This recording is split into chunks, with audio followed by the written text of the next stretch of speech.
Hello, hello. Welcome to this episode of the Rogers Radio Podcast.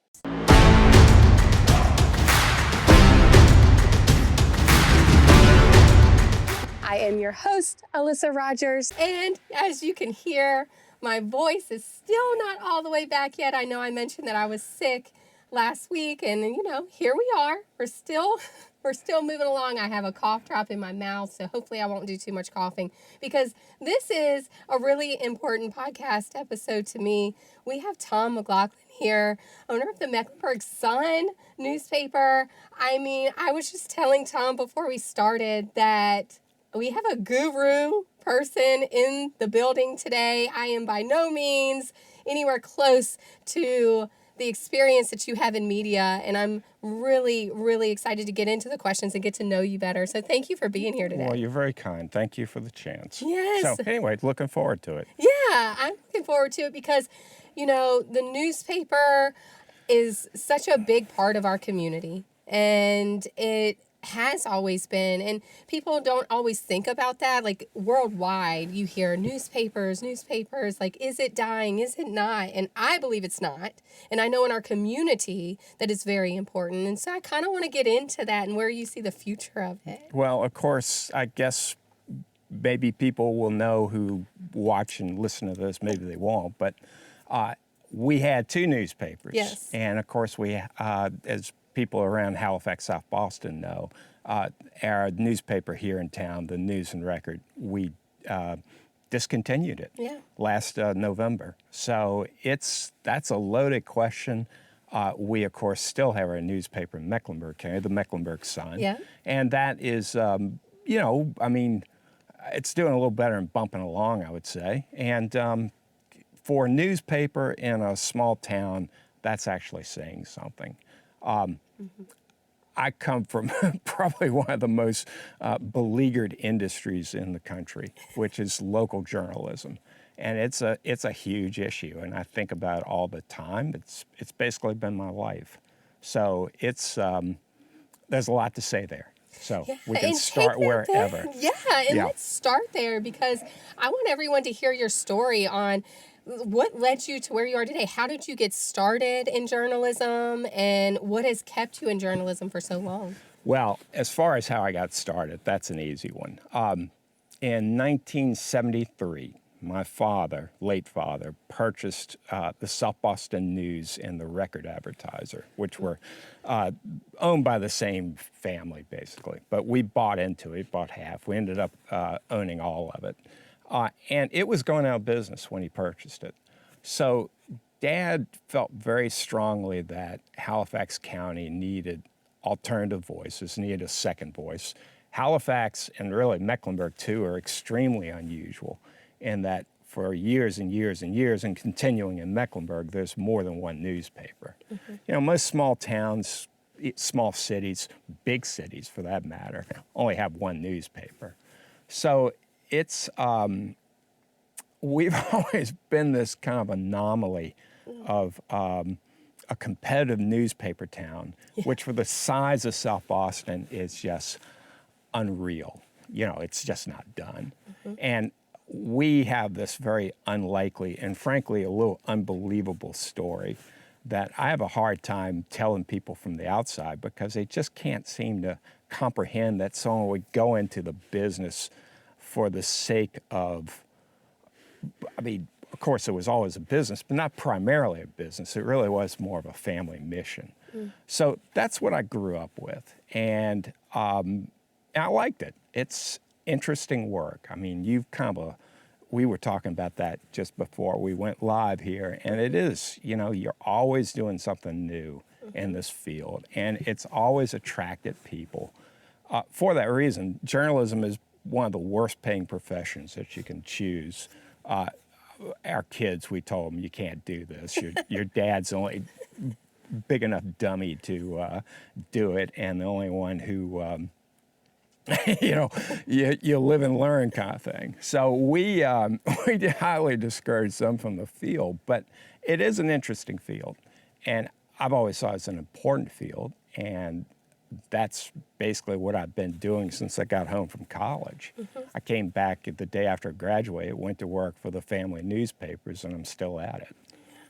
And still doing an amazing job at it, and really showcasing the local community.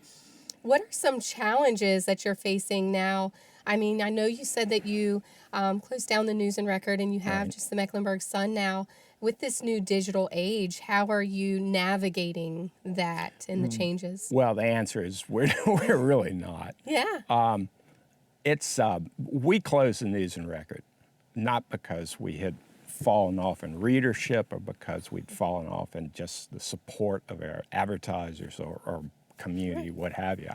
We closed it because it was always a family business with three principals: myself, my mother, and my brother. And my mother passed away in 2018. My brother passed away last year.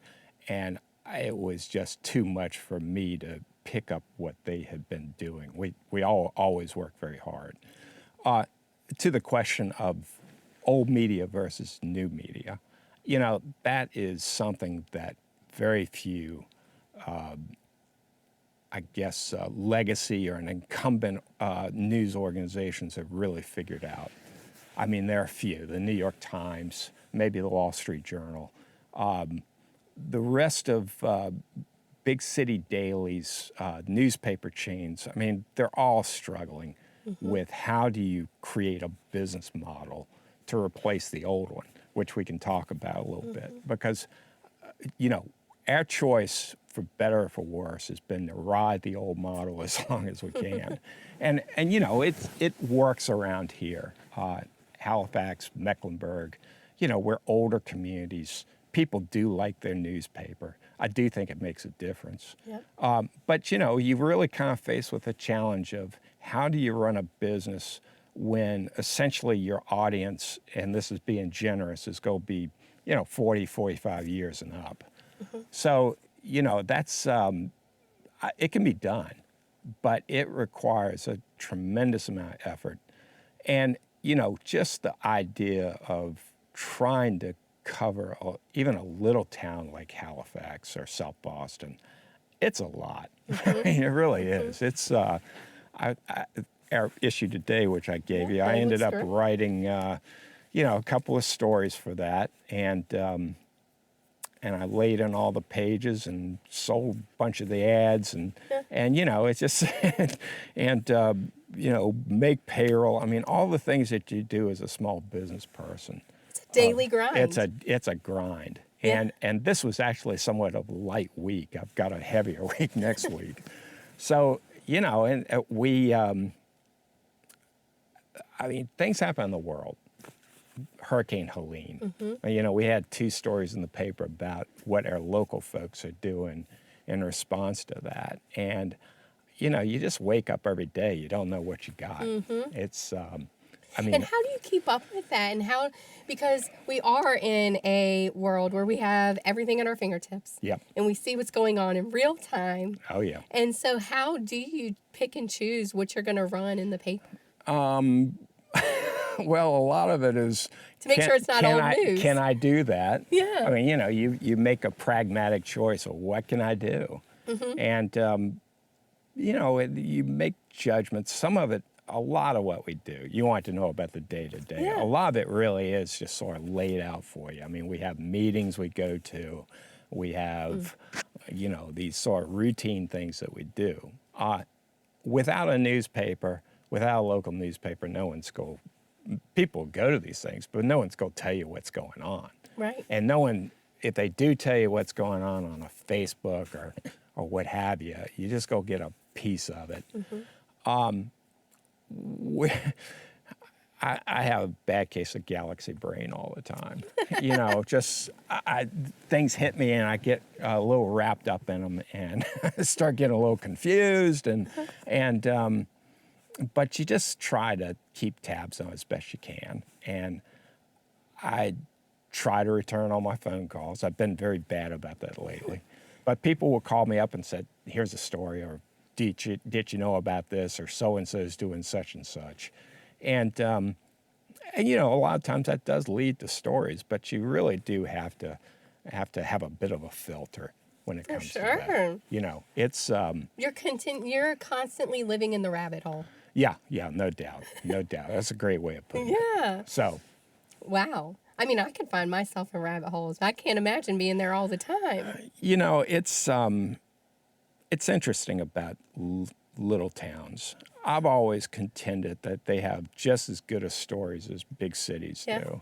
You know, I think the nicest thing anyone ever said to me was, "Oh, you could go work for a big city newspaper somewhere." And this fellow's wife says, "That is a terrible thing to say because we need that here in South Boston."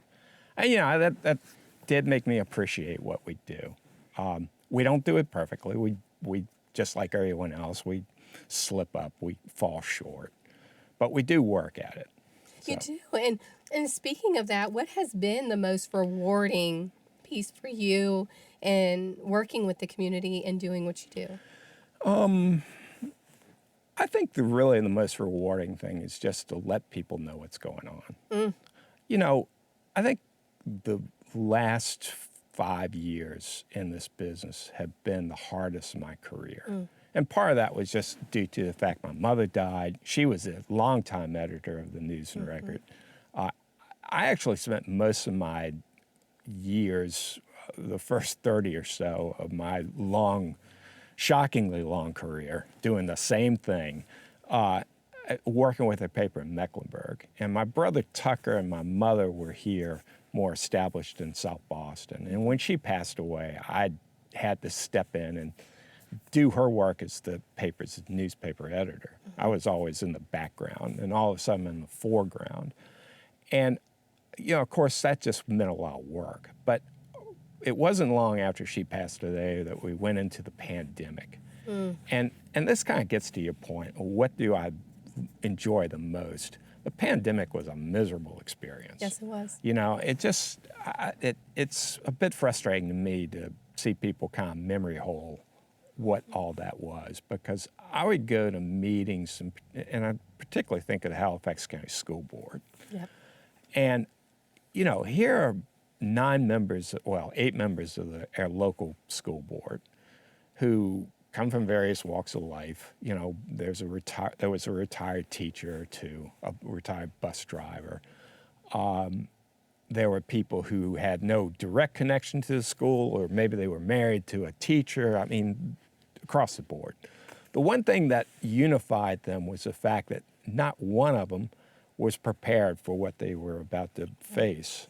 You know, it's just like, how do you ask people, just ordinary walks of life, to come in and decide what we're going to do about school when we got a virus going around that, you know, is deadly to people?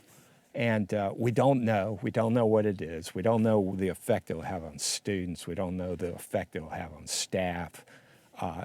It wasn't just about the kids. It was also about the 60-year-old staff members who might be in the cafeteria or in the classroom. So we had to protect them all. And, you know, I really admired the fact that these people even showed up to the meetings. Wow. You know, because frankly, I would have crawled in a hole maybe and just covered my head, Yeah. you know, faced with that type of dilemma, that kind of challenge. So, you know, I thought my role was just to try to communicate the frankly kind of unbelievably difficult circumstances that these debates were taking place. And they were some hard debates. I mean, do we open the schools? When do we send kids back to class?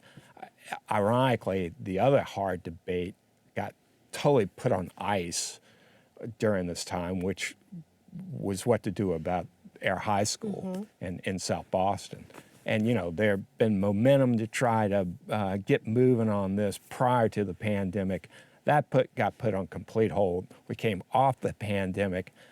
We're hitting this inflationary spiral in your industry, construction. So people are like, oh my God, look at these numbers that we're looking at. Well, you know, a lot of those numbers were the result of the fact that by necessity, we just weren't prepared as a county to deal with what to do about the high school. We had to get through this crisis first.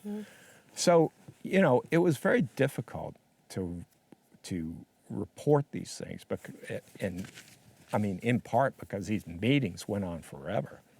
And, there are lots of very passionate voices in every direction, and you want to try to be fair to that debate when you write it.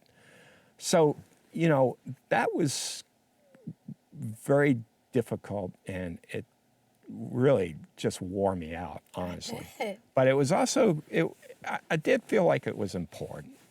And, that kind of gets to the whole point of why I do this anyway. It all makes sense. It was, it just, I was exhausted, but I felt like I'd done something to at least earn it.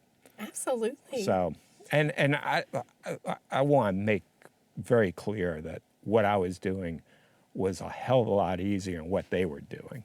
I don't want For sure. put myself forward as some sort of martyr or hero or anything like that, because the opposite is true. There were no real heroes. There were just people trying to do the best they could. And do you find that, local journalism, small town living and journalism, you get to see communities come together, and you get to be in those Sure. rooms, and, a lot gets talked about with elected officials and small groups and the decisions they have to make, but you get to see the inside of what really goes into it. Well, I'm always outside the room. Right. You ever see Hamilton, the play? To be, I want to be in the, what's the lyric? I want to be in the room when it happens. I'm not in the room when it happens, except in the public-facing portion of it, which very debatable how much it actually happens in a meeting. It's all what happened before the meeting. So, I do try to suss that information out as best I can. Try to have a little sense of what I'm walking into. You see the community come apart. You see the community come split apart. We are kind of one of the ideas of journalism is that you're supposed to just remove yourself from the outcome. I'm not supposed to have a rooting interest. My brother Tucker, who covered ACC sports, Yes. he was such a Duke homer, but he would never want anybody to know this because as a reporter, he's supposed to be neutral. He's supposed to be objective. And, I think the only time I really saw Tucker get angry was when my father suggested, after he asked him for money or needed money or something like this, my father suggested he should sell his ACC press pass. He could get all kinds of money for this. And he was just mortally offended by this idea. I can hear that it. he would take his hard-earned press pass that bestows, this respect of him as a reporter, and just put it up for auction. He got really furious about that. Oh, Tucker. Yeah. The many stories of Tucker. Yes, I'm How sorry that amazing he Tucker was. isn't here to do your podcast. I know. He'd get higher ratings than I ever will.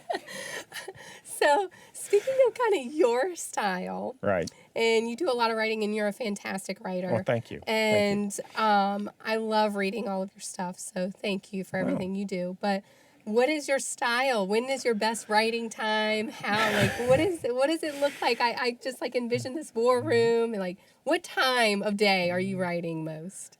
Well, I hit the Pavlovian dog phase of my writing career where I can only write under deadline. Yeah. So if you don't give me a deadline, I'll find something else to do. When I have a deadline, it's kind of time to hunker down and get it done. So you're like a last minute, gotta get it done. Oh, God, I'm the worst. I'm the same way. I'm terrible. Yes. So if you know about something for days, you're going to wait until the last minute. Sure. To get it all. That's your best work. You let it simmer and stew a little bit. I am so with you. Slow on that. cooking, right? I'm so with you on Yeah. that. Yeah, no, I'm terrible. And I always have been. in college, I was just, I turned in my senior thesis 3.5 weeks late, 4 weeks late. Tom. Oh, it was terrible.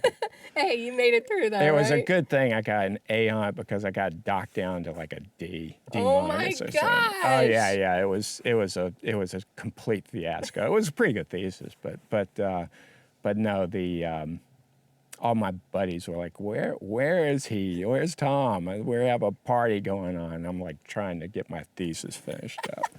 Hey, great writers wait till the last minute. That's the best yeah. work. Yeah, definitely. Just they. So you mentioned that you told your kids, don't get into journalism. Right. But there are many people out there that are still wanting to get into it. So what advice do you have for future journalists or entrepreneurs that are looking to get into kind of the media side of the industry? Well, I'm a big believer in fundamentals. So, I do think that a newspaper job, while they're out there, and they are out there. I mean, there are all types of news organizations that need writers. They just don't pay them anything. Right. But you learn a lot. And, just the tenets of writing and the tenets of reporting. It's an interesting field in that you have a lot of really talented people who do it. And some people make decent enough money. It's just at the local level, it's hard to do. But these folks who get into it and are good at it basically can do anything. I mean, they would be ace lawyers. They would be, I don't know that they'd be much good at, say, truck driving. I mean, but they might, because the things that you are asked to do in our business, I think apply across, any number of fields. I mean, we got to get up to speed. We've got to go find out what's going on. We've got to research our facts. We've got to double check. We've got to communicate. We've got to organize. It's just one of these wide-ranging kind of skill sets if Sure you do is. it well. If you don't do it well, you still got, things that a lot of people have struggled to do. I mean, I struggle to write. I think everybody struggles to write. I think so too. I think that I think I've known a few people in my life for whom it just comes naturally. My wife actually is one of them. She's a great writer. Yeah. She got out of the business about a decade ago because of the things that are driving lots of journalists out. Just uncertainty about the future. So she teaches now. She's a wonderful teacher. I'm very proud of the work she does. And that's helped her in the classroom. I mean, just getting to the point to my earlier point about the applicability of everything we do. Because you're thrown out there day after day. You have no idea what you're necessarily going to be dealing with. If you do know what you're dealing with, then you're likely to have your whole worldview upended by something that happens. You just kind of have to roll with it. And the ability to roll is pretty valuable no matter what you do in life. So, that's how I look at it. What do I tell young journalists? I would tell them, go find a newspaper job, learn the trade a little bit. But, there are opportunities in podcasting, there are opportunities in new media. I'm not really familiar with. I probably need to get familiar with them. Welcome. But, it's, I don't feel too bad about that because I do know that I've never been to business school, never will go. But I do know one of the things they teach you in business school is the difficulty of running one business and trying to start another. Yeah. We have a legacy business. We have an established model that goes back to the 18th century. Really, 18th century, and it's changed in many, many, many ways since then. I mean, untold numbers of ways. But we do kind of do the same thing when you get right down to it. And new media is doing the same thing. We're telling stories. Yep. We're trying to tell people what's going on in their world. And I don't think the need or the demand for that will ever go away. But, how you sustain this business, how you make payroll, how you pay your employees, how you hire people, keep them from going into higher paid fields. Part of it is the fact that it can be a lot of fun. Yeah. But a lot of it is also the fact you still got to pay them. And, you still got to give people platforms. On the other hand, the storytelling is as old as mankind itself, so that part's not going away. We just have to come up with business models to make it work. I'm in a business model that around Southern Virginia, we might have a good 15, 20 years run. We'll see. It's I think we need to bring you on more. I fight that battle every day. I think, what does everyone watching and listening think? I think we need to have you on more often and do like hot topics. And get you on here telling all the hot topics going on in the county. You catch me on a week when I'm not when I'm not fighting for air and trying to get to the surface of the pond. Once a month, letting us know what the hot topics are that's happening. What does everyone think? You need to comment and let us know. I reach into the camera and pull it out. Get you on the side too. Yeah, well, it would be a lot of fun. A long time ago, I actually did a radio show. Okay. Yeah. Tell me about that. Well, in South Hill. Okay. The radio station out there. I forget the call letters, but it was the established station in town. I knew the people who work there, who don't work there anymore. But Greg Thrift was sort of the daytime personality, so to speak. And he came up with this complete dingbat idea of he would invite me over and we would just talk about the news each week. Yes. So I was doing that pretty much on a weekly basis. And we had a lot of fun with it. Well, we need to make this happen. I think that would be a great idea. Okay. So let's talk. Okay, we'll talk. So what? I come extremely cheap, as in free. All right. Yeah, let's do it. Yeah. So what does, speaking of that, I'm like kind of telling you what the future is for you here. What are you seeing your future like? What's going to be happening? You've had, a lot of change in the last 5 years, and a lot's been going on. And so what do you see next for you? I don't know. I honestly don't know. Yeah. I want to keep doing it for sure. And we, just to clarify for people listening, the established model for newspapers is you get a bunch of readers, you sell ads to businesses based on the fact you have an audience. Mm-hmm. So we're all, whatever, it's new media, old media, what have you, we're all trying to build our audience. We're all trying to establish a connection with our audience and we expand it and, hope that is the basis to paying for it. A lot of newspapers have seen their advertising revenue collapse. And that's a big issue in their business.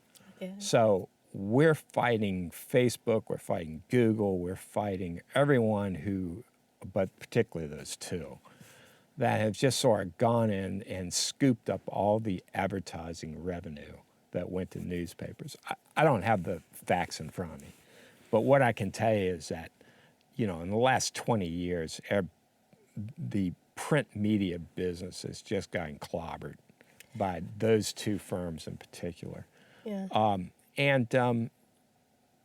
I go out every day, I'll sell ads, and people will tell me, I put something up on Facebook. And fine, I have no problem with that. People in business need to do what works for them. Well, I'm going to tell you something. Just a history, everyone that watches and listens, they know that Rogers is really big in advertising, and we're on all platforms. So we utilize Facebook and Google and newspaper and print, lots of print. And something I learned very early on, because I started my career with the health system. And the health system, Halifax Regional Health System was very big in print and newspaper advertising. And so I learned a lot about it then.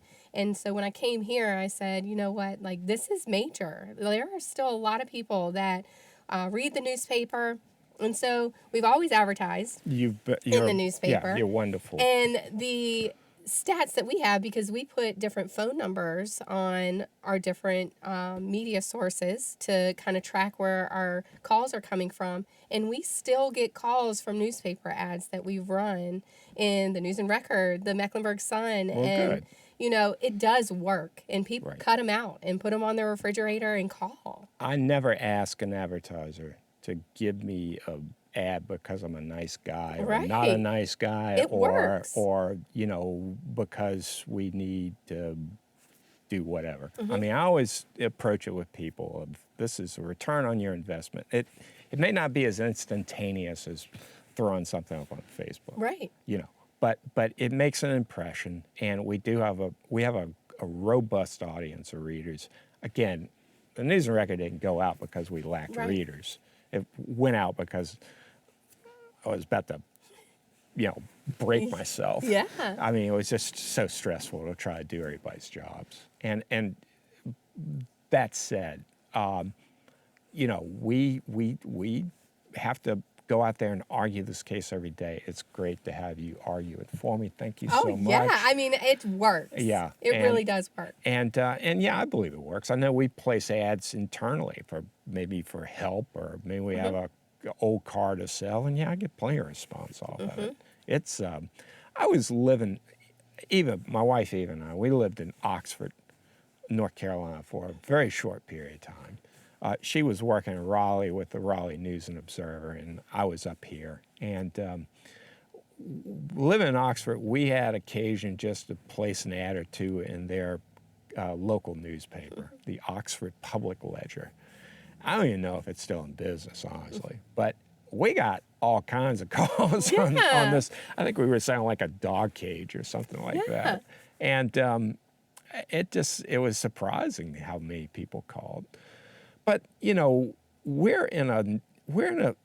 for a newspaper, we're in a fairly safe space, so to speak. We know what our community is. The community knows who we are, and there's a bond there.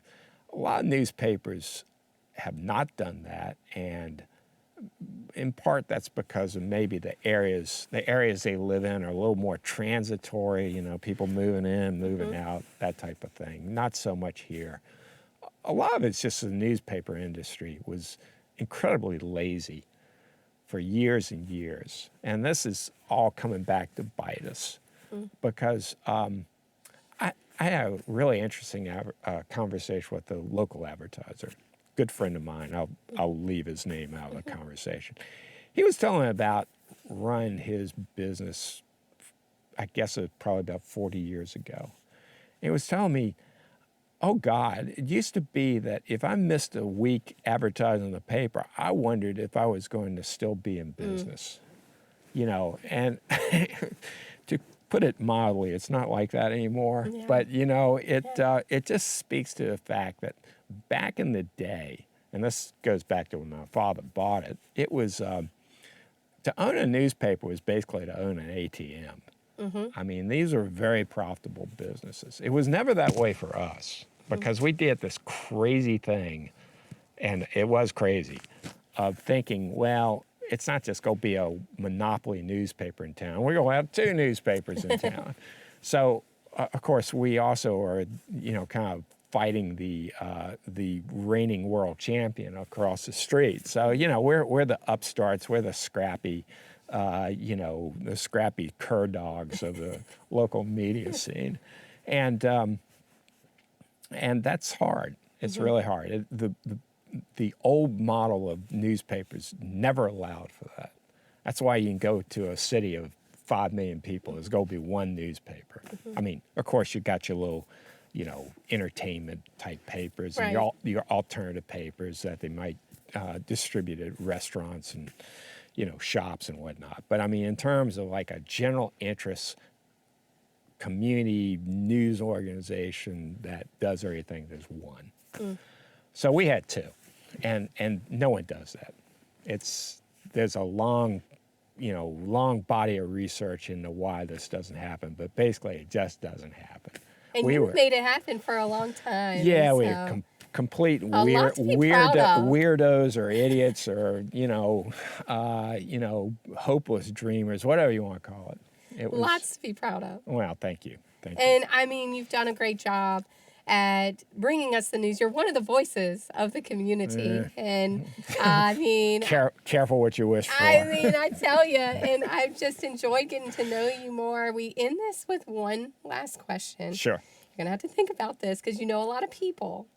But if you could have dinner with one local person, who would it be? My wife. Your wife? We're on different schedules. I'm a night person. She's a morning person. So, just being able to sit down for dinner would be lovely. Where are you taking her? Where am I taking Yeah, her? what restaurant would you choose to take her to? Well, I mean, I don't want to answer that question because we have lots of fine restaurants in this town, and I don't want to prejudice against anyone. But we do have favorites. Yes, So, I love it. Yeah. So, We love to travel every once in a Yes. while. So a nice little Greek is good. okay. Like that. I love it. Yeah, and of course can't go wrong with Mexican. Yes. And sushi. Oh, It is fun that we have sushi at Food Line now.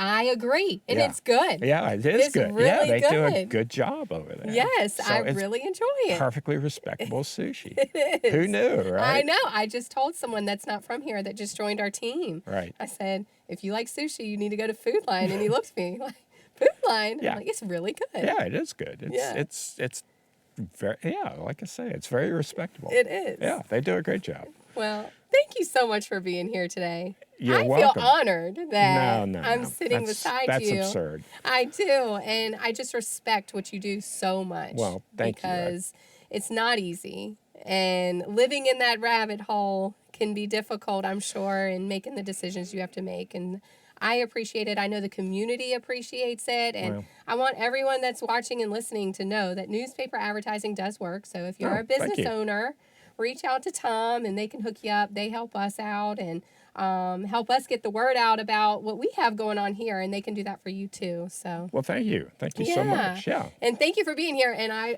mean it when I say I want to bring you back for some hot topics. So- Well, just give me 5 minutes notice. Okay. And I'll Down try to not the to be deadline. more That's than perfect I for won't me. be I'll try not to be more than 5 minutes late. Perfect for me because I live the same way you do. Yeah. So.